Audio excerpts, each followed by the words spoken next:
Well, thank you very much, and welcome once again to Where Are They Now? And joining us, as we've been previewing for the last hour or so, is Daria Butler. And I guess you got to go back if you're older fans or older listeners, because they remember Daria when he played back in the mid-'70s, but a good friend of mine over the years, and I wanted to get Mr. Butler on for one reason. When I saw BYU was going to be part of the Big 12 all of a sudden, we only played them twice, and you had the honor both times.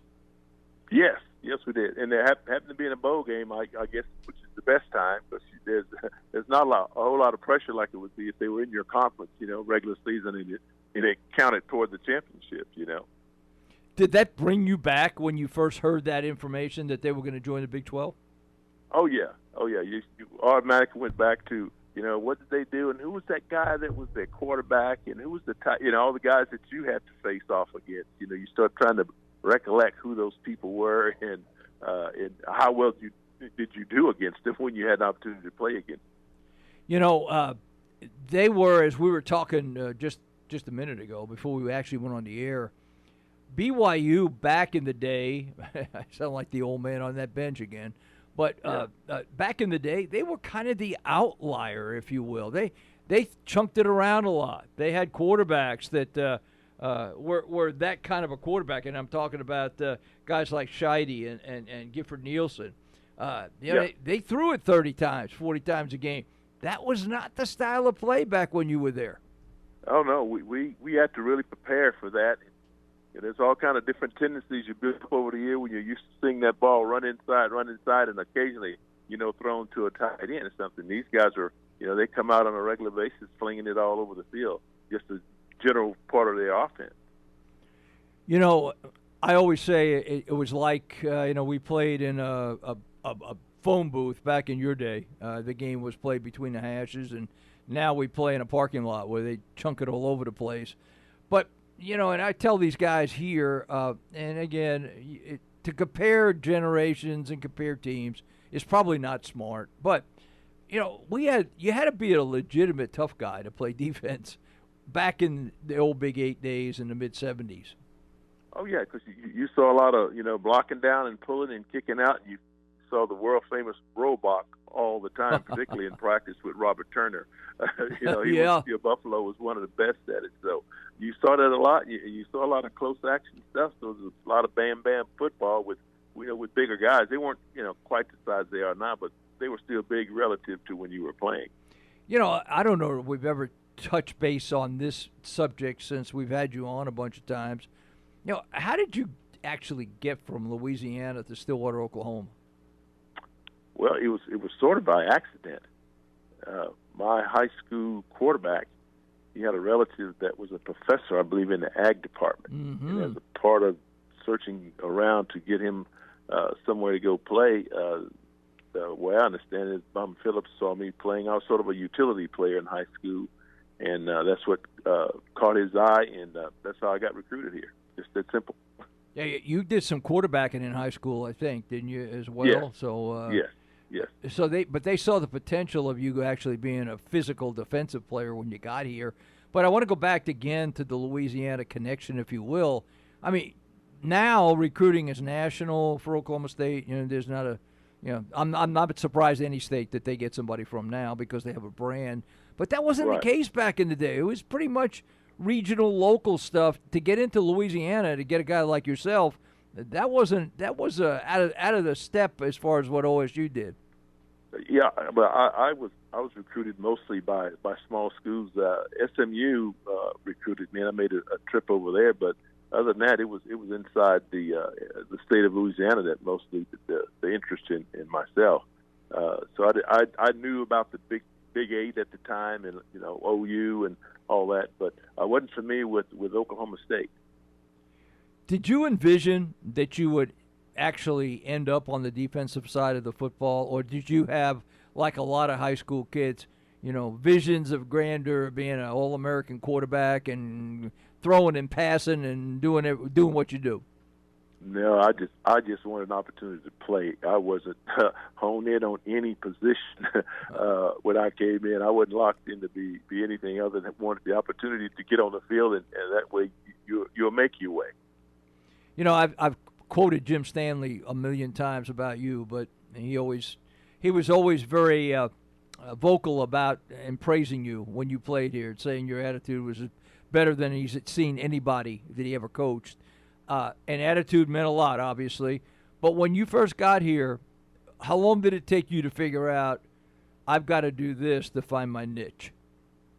Oh, the first practice. You know, those guys were not bashful about putting the freshmen in their place. Right, that's right. Particularly when it came to full contact drills. And one drill came to mind was in the wishbone process. They had a deal they called the bump and load, where the first guy would bump you and the next guy would load you up. And I was introduced to Big 8 football on the bump and load, and I never forgot that. So I know they were not playing around. You know, I was no longer in high school. And I think everybody, to some extent, goes through that. They have very few. I think they have a lot less bump and loads now than they used to have, because there's some teams don't even have a whole lot of contact, which is a story in itself that we'll get into maybe later. But take us back to the bowl again. We talk about '74 Fiesta Bowl, not the Fiesta Bowl that we know now. But at the same time, BYU was the opponent, and you know, it wasn't a very entertaining offensive game, but Cowboys win it 16-6. Yes. It was, myself personally, I was just so glad to be there. And, I've never been in that kind of atmosphere and celebration, where you had all these things happening that you had to attend and also had to prepare yourself for the game at the same time. It was, if you sat there and thought about it on your first trip out, pretty overwhelming thing. That's back when, and I was reading ahead while you were talking because I wanted to get into some of these here, but some names out of the past, because Charlie Weatherby quarterback in here. Yep. But a Phillips Dokes hit on Gary Scheide took him out in the first period. That changed things for them. Oh, yeah. And, Dokes was just, everybody's nightmare. He and Duck White and Chris Dawson, they were everybody's nightmare. They didn't have enough guys to block those guys, instead of worrying about the defensive end and linebacker. So, Dokes was just, all that and some more. You're also talking about guys like Kenny Walker. He played in that game. Leonard Thompson played in that game. And we were talking yesterday or 2 days ago on the phone about Leonard. What a shocking thing, I guess, to some extent. Yeah, we had some. You get through the grapevine of your connections that how people are doing and their health and one thing and another. But I wasn't aware that he was that sick until I got the final news that he passed away. Yeah, it shows you how fleeting things can be for sure, and we have to appreciate what we have. But the Cowboys win that one 16-6, so let's jump ahead now to 76, not too far down the road, and we play them again in the Tangerine Bowl in Orlando.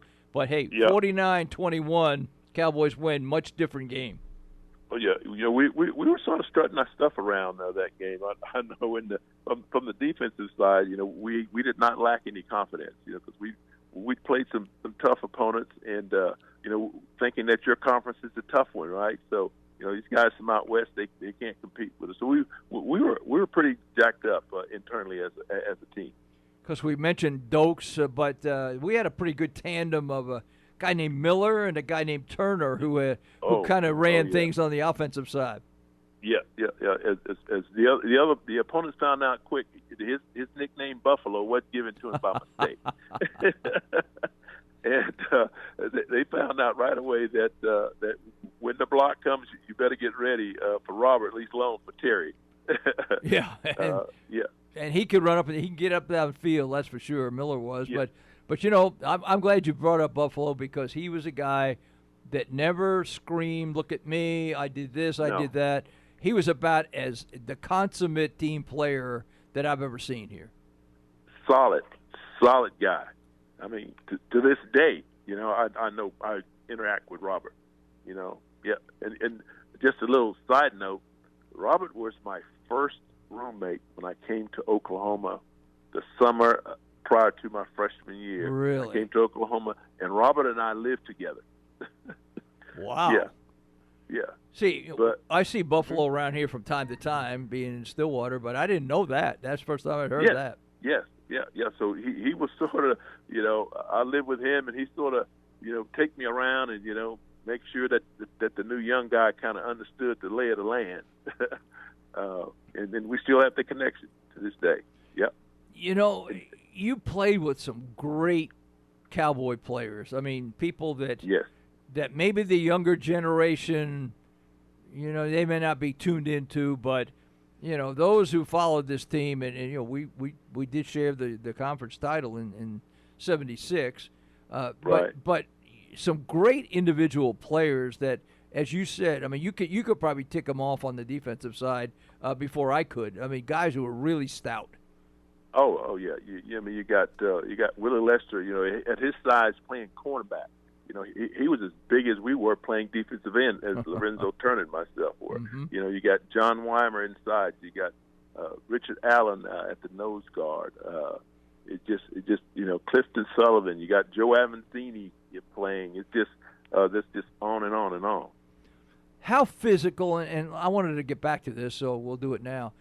I know the reason. I know the answer because I watched them. But physical workouts, practices, maybe 2 of the 3 every week were head knockers. How difficult was that? You sort of look forward to that because you knew about preparation. Like Coach says, you play like you practice. And so we want to get in there and not to injure anyone, but make it real enough that a guy got a good simulation, and the guys with, I guess they call them the scout team or whatever, the guys that you went against, you wanted to make sure that you got a good picture and to have some realization, because once you got to the real thing, you wanted to not just be a shock that they're coming this fast or this hard. You want to already sort of be prepared for that in advance. Do you wish, when you watch football now, not so much on the NFL level, you had a short stay with Atlanta and the NFL, but when you watch the college game, do you wish it was still a fist fight? Oh, yes. I'm always shouting at the TV when they call unnecessary roughness and all that stuff. I'm shouting at the TV. Oh, my God, we'd have been half the team would have been thrown out of the game. I fuss at the TV all the time when the ref calls something to do. I understand the reason why they're doing it. They're trying to modernize the game and bring it into what it is now. But I often long for the 2 yards in a cloud of dust, if such a thing still exists. I looked through the media guides and I forgot who some of the coaches were. But we had some of the better coaches that ever come through here on that team, starting with Coach Stanley. I mean, he was a tough dude to begin with. But you had some character on the coach's side, on your side of the football. Oh, yes. You had Deke Pollard, comes to mind. You have Coach Turnbow. Yeah. Coach Doug Cathy, who was the gentleman scholar of the punch. He coach would rationalize with you before you know it. He'd convince you to do a bunch of stuff. Coach Turnbow, and you had Coach McDuffie, and just a lot of guys. Coach Richardson.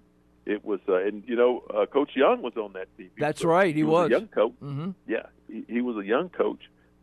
We had some real good coaches, and Deke Pollard was sort of the guy that you will never forget because he was not big in stature, but everything else about it was big. Deke was a character. Now, I recall him. He was he could tell you 100 stories in about 10 minutes. And he really had, where I really appreciated him was doing the summer workouts. He and Coach Dixon would have, the best summer workouts. You lost a lot of fat, but you came back lighter but stronger, faster. He just had a tremendous workout that everybody that stayed during the summer would go through. It was I would have to give him a lot of credit for what a lot of guys, how we advanced and got better is through that summer workout with Coach Pollard. we talk about the 20-hour rule all the time now in effect for college athletes, and you got to give them a day off a week and all. And I imagine, again, all this stuff is good in its own right, all right? But, you guys didn't have you were out there. If you had to be out there for 4 hours to get it done, you were out there for 4 hours. So it was incumbent on you guys to get it done right, so you weren't there an extra 2 hours. Yeah. Oh, yeah. You knew that if Coach Stanley did not like what he saw, he'd gather us up, talk to us as Coach Stanley can, and we'd start over. Yeah, I know it.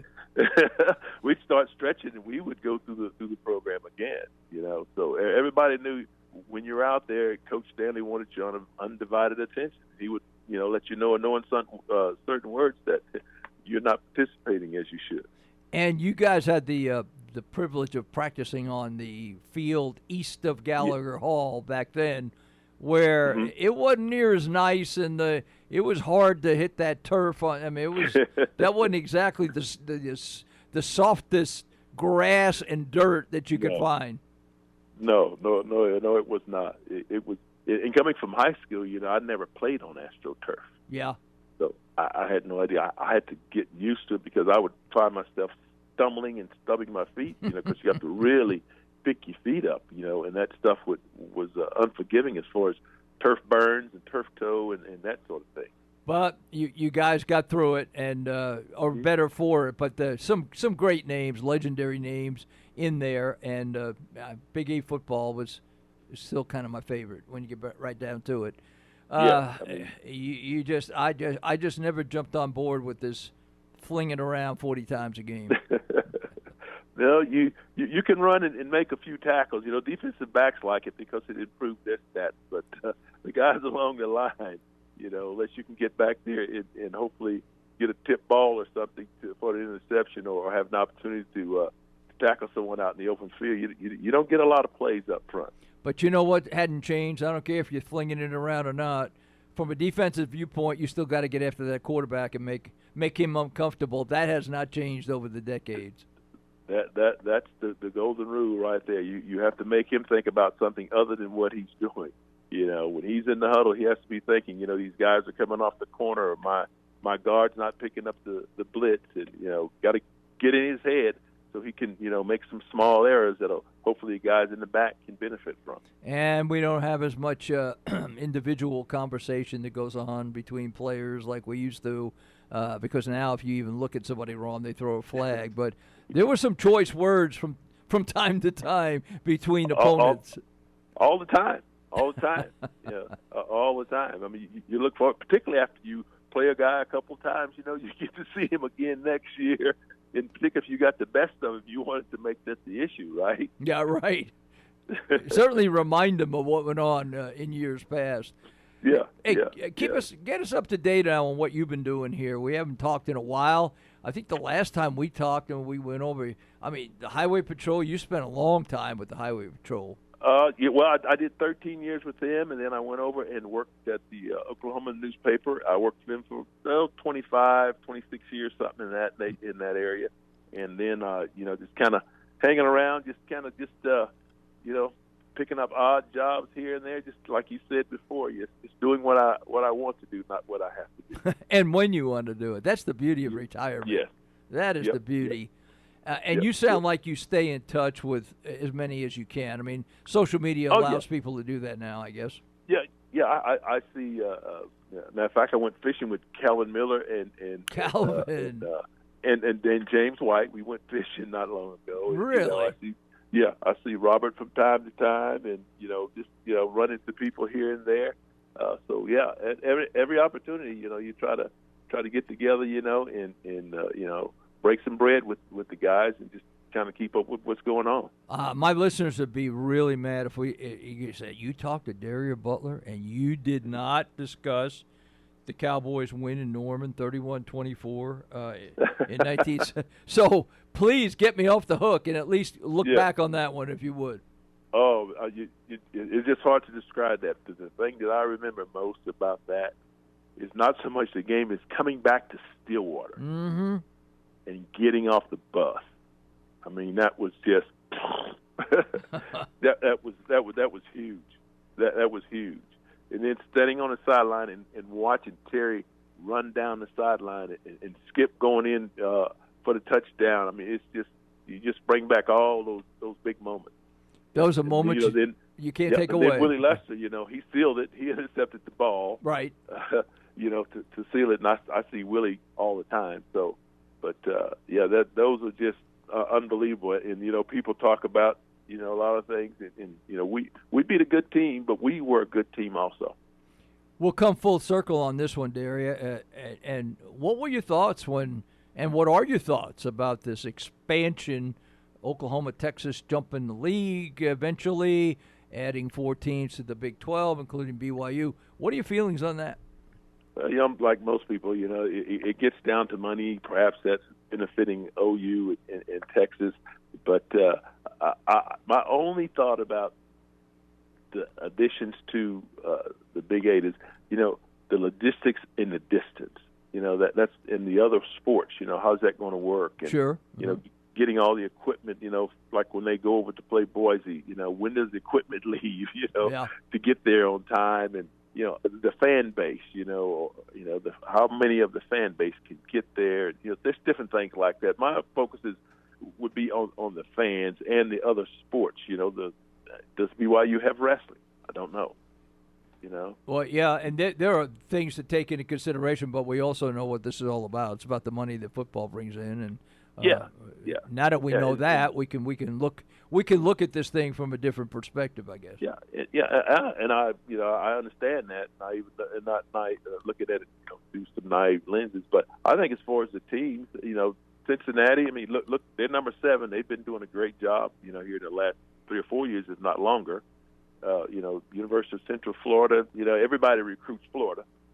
Yeah, true. What can you say? Yeah. Everybody recruits Houston. Mm-hmm. What can you say about that? In BYU, they have a reputation out there, So it's all about winning. We win. Whoever comes in, it's a moot point once you win.